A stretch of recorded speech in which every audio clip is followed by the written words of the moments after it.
steps for Rob Walton and his group to finalize the sale? Yeah, he'd been the front runner for quite some time, for several weeks, and he was one of the four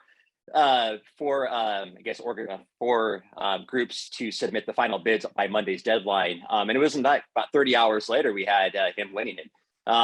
It was 4.65 billion, which is just a little more than twice the Panthers went for 4 years ago. So it's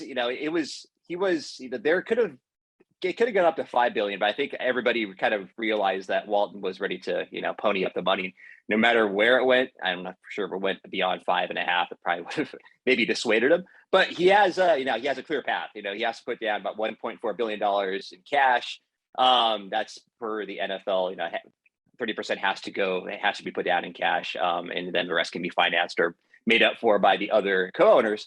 But he's worth, $50-60 billion. That's not going to be an issue. The next step now is the finance committee. Once that gets moved through there, the next few weeks, it goes to the full ownership for a vote. And we expect to have that done by sometime by July. Usually it's going to be July, maybe August, but I'm thinking by July we'll have a special meeting called among the NFL owners. And everybody expects them to get, if not unanimous, easily 3/4 as required.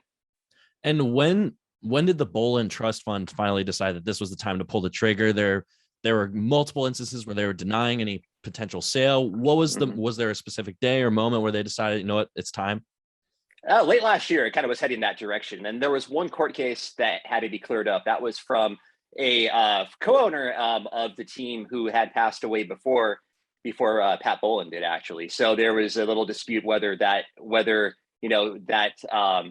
co-owner had a say, or his estate had a say in it. Once the judge ruled in late December that it could move forward, the team in January hired Allen and Company to handle the sale. They've handled the sale of several teams, including the Mets recently. Once it got there, and then the first bids came in, we had there was a lot of people. I was reporting on this. Robert F. Smith kicked the tires a little bit. Billionaire hedge fund manager, and there's been others, and there's a lot of billionaires who didn't get into this who we expected to, and so that goes into what's the next team that were they just waiting on the Broncos? Maybe they didn't want them necessarily, but maybe waiting for the next team to come on the market.